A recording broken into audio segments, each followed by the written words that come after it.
Mark. Well, you're very welcome to Ireland, Mark. It's lovely to meet you and to have got to know you a bit over the last few days. So, I'm just going to ask you now at the start of this interview, just to tell me a little bit about yourself. Sure. Thank you. Thank you. It's wonderful to be here. I'm visiting Philip Howley and his mother Anna. Uh-huh. Um, Phil and I he's great friends with my brother. They went to college together, Uh-huh. and we lived together in Hermosa Beach in California Lovely. for a few years, and then we were out there together for numerous years, Okay. getting into adventures and just kind of going through that period of our life. Right. Right. But myself, I am from southern New Jersey, just outside of Philadelphia, Okay. and grew up in a nice household. I have a brother and a sister. Mm-hmm.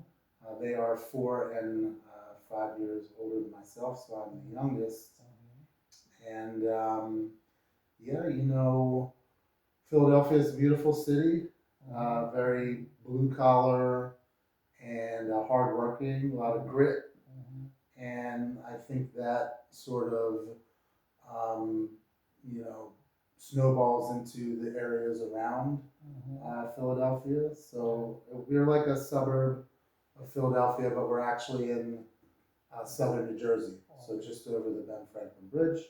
Right. And as I was growing up, I was very into athletics. That was what my passion was. Mm-hmm. So I played baseball and football. Um, Mm-hmm. I call it football because I appreciate it so much. So I actually mean soccer, Mm-hmm. but Mm-hmm. I really like European football, so I try to Good. call it football Good. because that's what makes sense. Okay. But yeah, growing up I really was fortunate. Um, Mm-hmm. my brother and sister, were a little older than me, so it's an interesting time gap. They would have been experiencing much different things than me Mm-hmm. when, since they were, say, in high school when I was just coming out of school, grade school, Mm-hmm. and then when I was just getting into high school, they would have been going away to Mm-hmm. college. So I was sort of on my own a bit, but yeah, it was beautiful. I was into sports, athletics, like I had said, and I had some close friends. And grade school, I was gregarious and Mm-hmm. outgoing, I Mm-hmm. think, and really just like being outdoors. Mm-hmm. And my father and my mother were great. My father was an attorney in Mm-hmm. Philadelphia. My mother ended up becoming a real estate appraiser Mm-hmm. as my brother and sister left the house for college. So, Mm-hmm. um, and yeah, and then I had the fortune to go to a wonderful high school in Philadelphia Mm-hmm. called St. Joseph's Prep. Okay. So it was a Jesuit high school where I was from New Jersey, so there was not that many people from New Jersey. Mm-hmm. And I also was not Catholic, but Mm-hmm. certainly Christian. Okay. My background is that I am half Armenian Armenian, yeah. and I believe half Italian and Dutch and maybe a Mm-hmm. little German. There's a And great mixture in there, yeah. yeah, A great that's mixture, yeah. my father was full Armenian. My Mm-hmm. mother was sort of a mix of Okay. European Oh, oh, nationalities. very good. Yeah, and growing up is interesting. You're learning a lot of things Mm-hmm. all the time. All the time, yeah. And up until I went to high school, I had been maybe a little more self-centered. Mm-hmm. When I went to St. Joseph's Prep, um, the Jesuits are great teachers, as we have spoken about together Exactly, recently. exactly, yeah. And you just start to learn a little bit more about, less than just yourself or caring more about the people around you. Exactly, yeah. And, we went on the retreat called Kairos, Yes. which is a super special retreat. Okay. And when you, when you get back from that, you really have a different perspective on your life as well as the people around you and the people you care about, and you end up really caring about everybody around you which is a good thing, and yeah. relating to everyone. That's a good thing. You really, yeah, you really open yourself up. And, some of my friends in high school, you learn about some of their issues and some of their life problems that they've had and how they're dealing with them. And so either you relate to that and you realize that you're not alone, Yeah. or perhaps, which was sort of more my case, just understanding how fortunate and blessed you are with the life that you had and have. And it really sort of made me into the man I am. And the St. Joseph's Prep was based around St. Ignatius. Of course. And, our motto was men for others. Yeah. And so obviously you're a man for others. That's for true. sure. That's true, yeah. And, I try to live my life that way. So to sum it up, I had, a beautiful childhood with based around, I was fortunate to have a great education and a passion of athletics. Which is great. And, a passion, I didn't, when you're a certain age, you're not thinking about all of the beautiful things that a cultural city offers you. Exactly, you're not. But looking back on it in hindsight, very lucky to have been in that area. Philadelphia, of course, is rich in history. Yes. And, it's a great city. And I would like to say, go Birds. Yeah, go Birds. yes, I know. It's a great football team. American football. American, it is. Yeah. Good. Well, that's a great question and a great answer that you've given about that. So maybe what we'll do now is after you left high school and after that school with the Jesuits and that, just maybe tell us a bit about what happened or what you did then at that stage in your life. Sure. Yeah. Well, as I sort of say my junior and senior year of high school, I was transforming a bit as a teenager and young adult, and coming up with new passions and interests. And so I started getting into music a lot. And also, just regular things that 17 and 18-year-olds get into, hanging out with friends, and had a couple of girlfriends. And, that all distracted me a bit from my athletics, but in a very positive way. And so my interest in music had me, into classic rock and roll, and specifically a band called the Grateful Dead, which is a rock and roll band from San Francisco that was a part of the sort of counterculture of the late 60s and existed throughout, the late 20th century. They played for many, many, many years, and so they were still active in the years 1994 and 95, which is when I graduated high school in 1995. So in that time, say my end of my junior year, I was deciding where I might like to go to school, and music and culture and sort of atmosphere and adventure had played a role in where I would decide to go. And so I applied to a few different places. One was the University of Vermont. I applied to Clemson University, which is where my brother had gone. And so there might be some familiarity there. It might have been easier transition. I applied to Michigan, which was my sort of stretch school, a very difficult school to get into. And in fact, I did not get into Michigan.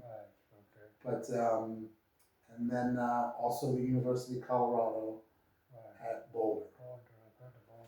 And so I decided to go to the University of Colorado at Boulder, which sort of played into, the culture and music and atmosphere that I was looking for at that time, because it was known as sort of a little bit of a party school, a little bit of an outdoorsy school. Also, a school with at that time what I thought would be like-minded people, and in some ways it just felt familiar without even being there yet. And a fun story is that when I went on Kairos, um, when I came back, my parents picked me up at school, and it was at night when we came back from the retreat. And I got in the car, and I had just had this amazing experience of Kairos and really kind of connecting with my classmates as well as sort of connecting with myself. And so it's very almost euphoric. It's a beautiful feeling. There's some clarity, and there's some just real positive energy and hope for what is next in your life. And so when they picked me up, just happens to be that I had received a piece of mail while I was away, and they had it on my back seat of the car, and they just said, I remember my father saying to me, "There's something there for you," and I picked it up, and it was a packet that said, "You're Boulder bound," and I had gotten accepted, and so really a special time in my life because of that experience with Kairos, and then finding out that I knew kind of what my next path would be, which would be to go to the University of Colorado. And so I went there in the fall of 1995 for what would be a great 4 years of adventure and growth, and meeting all sorts of great people from different backgrounds and places that I had never been. And it's a special experience. You're on your own, really, for the first time. I mean, you may still be supported, of course, by your family, but nobody's kind of over your shoulder or telling you what to do, or you have to really trust yourself and trust how you've been raised, which I think I was raised, with good morals and good values and caring about people in general. And so, I hoped at that time to represent St. Joseph's Prep in a way, and be a true man for others. And, I didn't have a very concise plan of what I wanted to do, which I probably would recommend maybe having a better plan a little bit, but I'm sort of a free spirit, so I wanted to go and see what resonated with me as I took some classes. So a funny story is that I had gotten into the business school, and I again was very into music, which is within the arts, and maybe should have probably thought about doing arts and sciences instead. So the first day, I went to my classes, and I think I had 5 classes that day, and I came back, and and this is very personal and individual, so I'm not saying business school isn't wonderful and very, very valuable, but I was like, I don't think I want to do this for 4 years. I think I want to change over and take classes like that are in arts and sciences and get a degree, a bachelor's of arts and sciences. And so that day, I just changed all my classes, and I called the administrator and said, I think that maybe I made a mistake. I would like to be in the arts and sciences school. and that was an easy enough transition. I think it's a little harder the other way around. I think maybe the business school is a little more difficult to get into. But so I remember that I changed my classes, and of course I was a little late, and because everybody had, a lot of classes had filled up, so I picked the classes that were available, and it turns out they were wonderful. I took a class on Swedish film, Oh, which really sort of has sort of crafted in a way my outlook on some things. I took like classical literature. okay, Greek and Roman. Yeah, and I took a class on sign language, Oh, which happened to be in my dorm, no, so that was convenient. handy enough. Very handy. Yeah, it was fun. It was fun, very different. And I took the history of jazz Oh, because you like music. because I liked music, and that was with Willie Hill, and he was a wonderful teacher. It was a large class, 400 people. Okay. So, there was a lot of, an ambiance there of just, a lot of young, young adults who had chosen, to take this class, and that would also helped with, if you're sitting in class next to someone, you should talk to them because they're there for a reason that might be very similar to yours. Exactly. Yeah. And there's certainly a learning curve to being on your own, and it helps. Colorado is quite far from New Jersey, where I grew up, and so you're far from home, and it helps to have some people to relate to while you're out there. And then so then my sort of my path from there was in arts and sciences, and I decided to major in cultural anthropology. So it was really a major in anthropology, and my focus was Mediterranean cultures. Oh, okay. So that kind of worked its way into Greece, and of course all of the literature from Greece as we're talking, and art, and then also Egyptian culture, and we had spoken because you've been into hieroglyphics recently. That's right. That's right. And so we have that in common. And so I took that class with a wonderful instructor named Bouyos Ayad, who had this, amazing demeanor. He was kind of stern and direct, but when you could get him to laugh, boy, it lit up the room. And so, he was a beautiful instructor and professor. And as I went through those studies, I sort of curated it in a way that did involve music.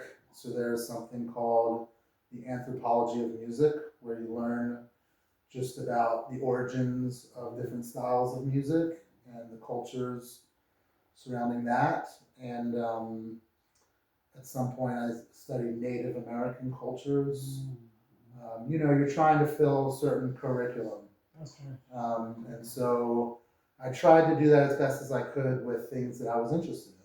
So obviously you were exposed to a big variety of stuff, which Yeah, is great. yeah, That's great. yeah. Through my high school and my college, really did sort of carve away for me, and has a lot to do. It inspired me and has made me the person I am today. Very into art and music and film, and so the adventures at the University of Colorado. It's a beautiful, beautiful place. It has it's obviously at the foot of the Rocky Mountains, and there's skiing and outdoor winter sports, and then you have the summers where there's a lot of fly fishing, and there's a lot of hiking, backcountry hiking, mountaineering. I was fortunate to live with some people. I was in a dorm, my freshman year, and on my floor, it just happens that that a bunch of a few gentlemen and one gal or a couple of gals were from Telluride, Colorado, which is in southwestern Colorado, and it's a box canyon, and a very small, it's a box canyon that has a waterfall at the end of the main road, and it's majestic. It's one of the most beautiful places, certainly in Colorado and the United States and the world, really. And so, that gave me exposure to some of the activities of those mountain towns and gave me some access to Telluride and that culture itself, which, there's something called the Telluride Arts and Music Festival. They also have a festival called Blues and Brews, which is a bunch of music and breweries for beer that get together. And that town is very special. So are that all of those ski towns, Aspen or Vail, all of them are quite awesome. And so Colorado I was very lucky to spend 4 years there and be active and study what I liked. That was great. Was arts and sciences. Very special time in your life. Yeah, it was. I still am in touch with a few people from college. Some of my, a few people who are my best friends, and I'll be in touch with them for life. That's good. And they're from one friend from Pasadena, California, some friends from Chicago, and so you kind of just get this idea of you just learn. You learn. You learn about people and where they're from, and That's right. the differences and similarities, and it's pretty epic. Colorado's, if there's one word for it, it would be epic. Okay. So now the next question then maybe is chronologically moving on then from that experience to what you did after that then maybe. Yeah. So after that, I graduated in 1999. Right. And spent part of the summer after graduation in Colorado, just sort of relaxing. Okay. And then I was deciding what I wanted to do. Exactly. I did not have a job lined up, so I decided to go back to southern New Jersey with the idea of picking up some sort of work and deciding, what the next phase of my life would be and where. Okay. With a cultural anthropology degree, I think my thought was to perhaps go to graduate school, perhaps become a professor. At some point, I was thinking of archaeology because that was kind of mixed in within cultural anthropology, and perhaps going somewhere and just being a novice, of course, being new, go assist in a dig or some sort of research. I was thinking maybe back in Colorado, so maybe in southwestern Colorado. Again, because I really enjoyed my time on Telluride, and there's a few spots that I studied out there that are, there's just so much to see and find out about through types of archaeology and digs and research. Table Mesa is one of them. Some of these things we've studied, finding artifacts about and studying more about the Native American cultures. And so I got a job bartending right around the corner from where I lived, and saved some money and decided to just wait a little bit. I think it was maybe a year or a year and a half, and save up money and then move back to Colorado. And so at that point, I came to that point and made made my way out there.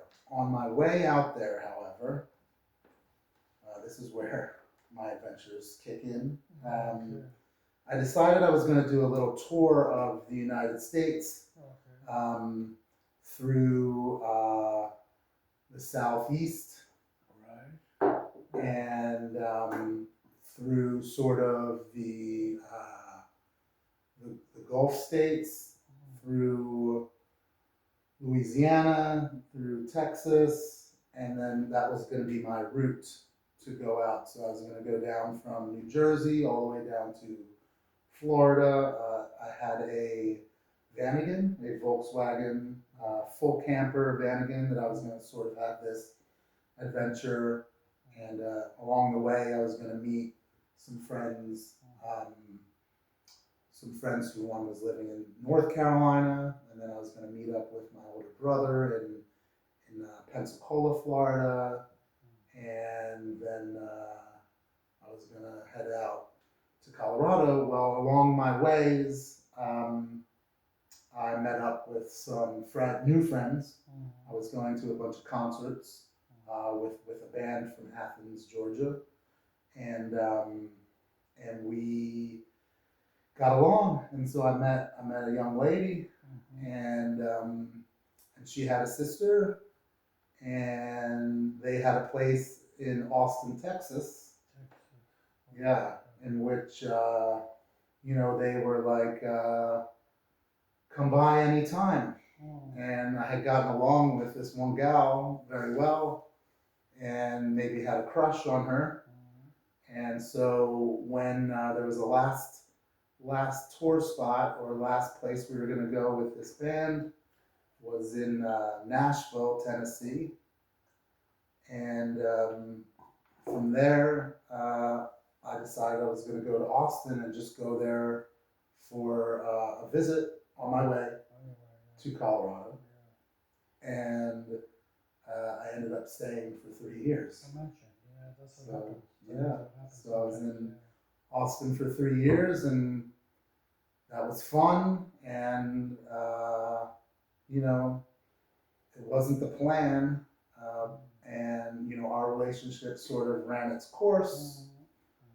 And so I didn't find Austin is a beautiful, beautiful music city. And so I was hoping to sort of find my way at that time into the music industry and maybe like music history, or I was still really sort of, for lack of a better word, struggling to find what,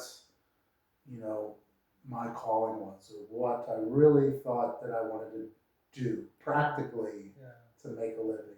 I was very good at meeting people and having fun on the road, and observing and understanding what's going on around me, and appreciating it. And that has to do with the things that I love: outdoors, music, athletics. I love my Philadelphia sports, as well as I really love sports that are specific to cultures. And at that time I had gotten very much into European football, and gotten into actually like yachting and just some more obscure sports that really rely on certain types of strategies. I don't love sports in which you make a lot of points. I like when there has to be strategies in a certain way, that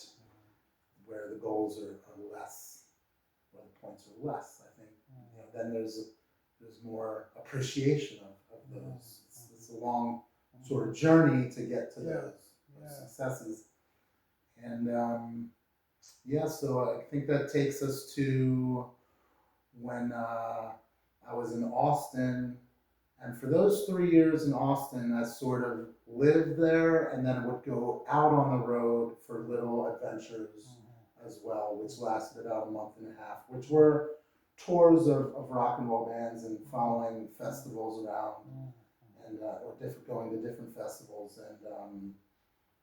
And so I did that.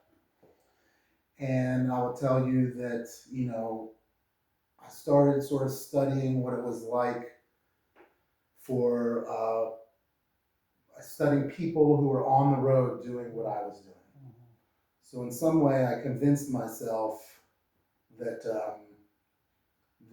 this was my great thesis after college, was studying people on the road following rock and roll bands around, and that was the sort of culture of the Grateful Dead, who was that first band that I was so into, and so in a similar style, the bands that we were following had the same sort of traveling cities, they would call it, and I was a part of those.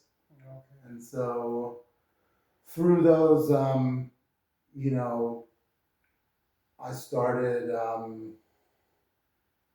was sort of a big brother to a lot of people who were on the road, and trying to get back to that men for others type of philosophy. Exactly, I would tell you that, those, I'm sure it was this way with like, the traveling circuses, carnivals, those type of things where I was studying it and living it and a part of it. And so, I found out and sort of connected through my education and studies in college that there was actually a system of these traveling groups, like almost a caste system. And, there's people are doing it for one reason and people are doing it for another reason, and ways that these people are making livings on the road in which, some people get lost within all of that. And I myself would earn all of my money before I would go, and then I would go and not rely on some sort of work to keep on the road because I had saved up some money. I did a few things like sell some food in the parking lots of these venues where the concerts were. But for the most part, I didn't need to do that in order to fill my car up with gas. So you'll find, though, out there, or I found out there that,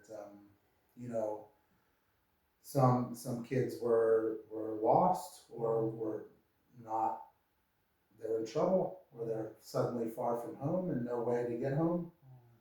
And so I took it on myself to sort of assist or help them out if possible. Oh, nice. To give them some advice,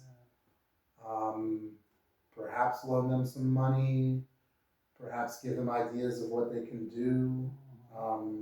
And for example, I would drive somebody home quite a distance if I thought that they thought that they needed to go back home to reset or to just get off the road. That's it. And so I took it on, I took that role on, hopefully to be a positive impact. My role out there, I was having a good time, of course, but we were trying to sort of minimize our negative impact on the cities that we went to, whether it be with trash, we wanted to be recycling things, we wanted all of us to kind of, behave in a certain way and be good to each other, which is my motto.